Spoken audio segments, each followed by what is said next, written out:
એક કોળીના દીકરાને જ્યારે જરૂર પડે ત્યારે જો એનો સમાજ એની પડખે ઊભો રહેતો હોય ને આખો સમાજ સાહેબ એક થઈ જતો હોય તો હું તમે તો આયરના દીકરા છીએ.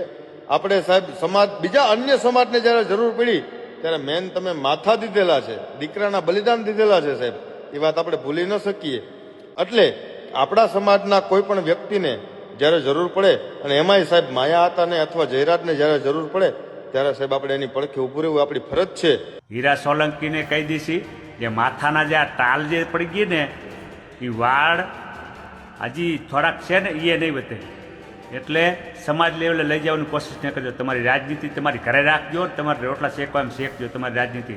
આજે હીરા સોલંકીએ અને આજે બગદાણામાં જે રામાયણ ઉપાડ્યું છે, મહાભારત ઉપાડ્યું છે, મહાભારતમાં પાછું તમને ખબર હોય તો મહાભારત આહિરો જ ઉપાડે, પણ આમાં તો આહિર છે નહીં. અને માયાભાઈએ માફી માગી લીધી ને કામ માફી માગવાની આવે નહીં. આમાં તમારે કોઈ વસ્તુમાં લેવા દેવા નથી. તમારો કોઈ કોળી ઠાકોરનો કોળીનો કોઈનો ચારો નથી કર્યો માયાભાઈએ. ડાયરા કલાકાર માયાભાઈ આહિર સાથે જોડાયેલો બગદાણાનો વિવાદ હાલ ચરમસીમાએ પહોંચી ગયો છે. મુંબઈના એક ડાયરા કાર્યક્રમમાં આપેલા નિવેદન બાદ જે આખો ઘટનાક્રમ સર્જાયો એણે પોલીસની કામગીરી પર પણ ગંભીર સવાલો ઉત્પન્ન કરી દીધા. સમગ્ર મામલાની શરૂઆત મુંબઈમાં આયોજિત માયાભાઈ આહિરના એક કાર્યક્રમથી થઈ, જે મુંબઈના કાર્યક્રમમાં માયાભાઈએ યોગેશભાઈ સાગર નામના વ્યક્તિનો ઉલ્લેખ કરી તેઓ બગદાણા ગુરુ આશ્રમમાં મેનેજિંગ ટ્રસ્ટી હોવાનું નિવેદન આપ્યું. બાદમાં આ મામલે બગદાણા ગામના સરપંચ નવનીત બાલધિયાએ માયાભાઈને કોલ કરીને મેનેજિંગ ટ્રસ્ટી બાબતે સાચી માહિતી આપી, જે બાદ માયાભાઈએ પોતાની ભૂલ સ્વીકારીને સોશિયલ મીડિયા મારફતે માફી પણ માંગી. પરંતુ ત્યારબાદ નવનીત બાલધિયા પર હુમલો કરવામાં આવ્યો અને તેના આરોપ છે એ માયાભાઈ આહિરના પુત્ર જયરાજ આહિર પર લગાવવામાં આવ્યા. આ મામલે હવે રાજકારણ પણ ગરમાઈ ગયું છે અને કોળી સમાજમાંથી પણ અલગ અલગ પ્રતિક્રિયા સામે આવી રહી છે. બીજી બાજુ આહિર સમાજ પણ મેદાનમાં છે. ત્યારે હવે માયાભાઈ આહિરના સમર્થકો પણ મેદાનમાં આવ્યા છે અને તેઓ નિવેદન આપી રહ્યા છે. માયાભાઈ આહિરને સમર્થન આપતા શું કહી રહ્યા છે સાંભળીએ. જય મુરલીધર, જય માતાજી મિત્રો. હું વિરાજ આપા આહિર વાવડી. અને આજે જ્યારે આપણા સમાજના એક દીકરા અને આપણા સમાજના એક એવા વડીલ જેને સાહેબ અત્યારે સ્ટેટના ભીષ્મ પિતામાં કહેવાય એવા માયા હતા આહિરને જ્યારે આપણા સમાજની જરૂર છે ત્યારે આપણે એમની સાથે ખભેથી ખભો મિલાવી અને ઊભા રહીએ.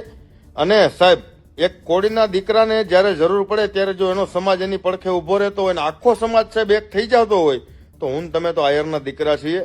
આપણે સાહેબ સમાજ બીજા અન્ય સમાજને જ્યારે જરૂર પડી ત્યારે મેન તમે માથા દીધેલા છે, દીકરાના બલિદાન દીધેલા છે સાહેબ, એ વાત આપણે ભૂલી ન શકીએ.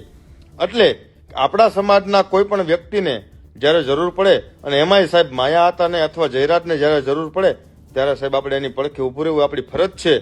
એટલા માટે હું અને મારો આહિર સમાજ આજે એની પડખે ઊભા રહીએ અને ફૂલ સપોર્ટ કરીએ અને સાહેબ એને જ્યાં જરૂર પડે ત્યાં આપણે આપણી હાજરી આપીએ એવી મારી આપણા સમાજ પાસેથી અને આહિર સેના પાસેથી એક અપેક્ષા છે. અને સાહેબ આહિરના દીકરા તરીકે હું એક વાત કરું કે સાહેબ જ્યારે માયા હતા આપણા સમાજની કોઈ પણ સારી વાત કરે ત્યારે આપણે એની સ્ટેટસ, એની સ્ટોરી આ બધું આપણે વાયરલ કરીએ છીએ, મૂકીએ છીએ, આપણે એને પ્રોત્સાહન આપીએ છીએ. તો સાહેબ આજે એ જ આપણા દીકરાને આપણા સમાજની જરૂર છે તો આપણો સમાજ એની પડખે ઊભો રહીએ એવી આપણા સમાજ પાસેથી અપેક્ષા રાખું છું. એટલા માટે સમગ્ર આહિર સેનાના સમગ્ર યુવાનોને મારી એક જ વિનંતી છે કે માયા આતાનો આજે સપોર્ટ કરો અને એમનો સાથ આપો.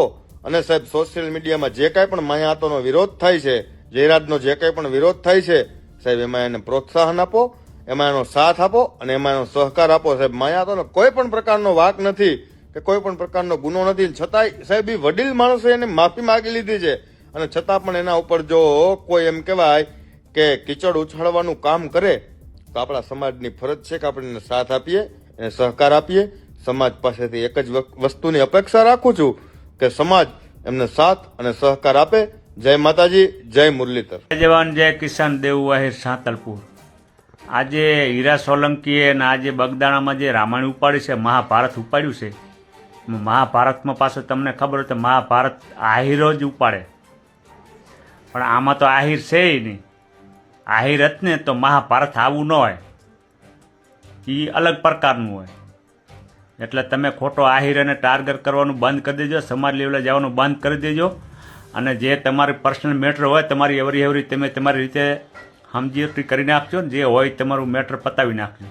સમાજ લેવલે જવાની કોશિશ ન કરતા. કારણ કે માયાભાઈનો છોકરો છે નહીં આમાં, અને માયાભાઈએ માફી માગેલી હતી ને કે આમાં માફી માગવાની આવે નહીં.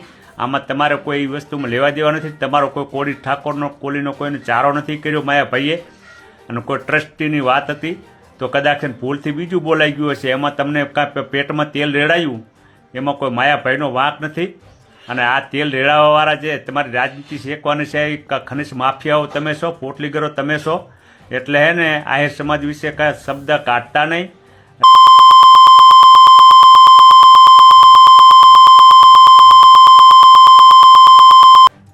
આટલું યાદ રાખજો.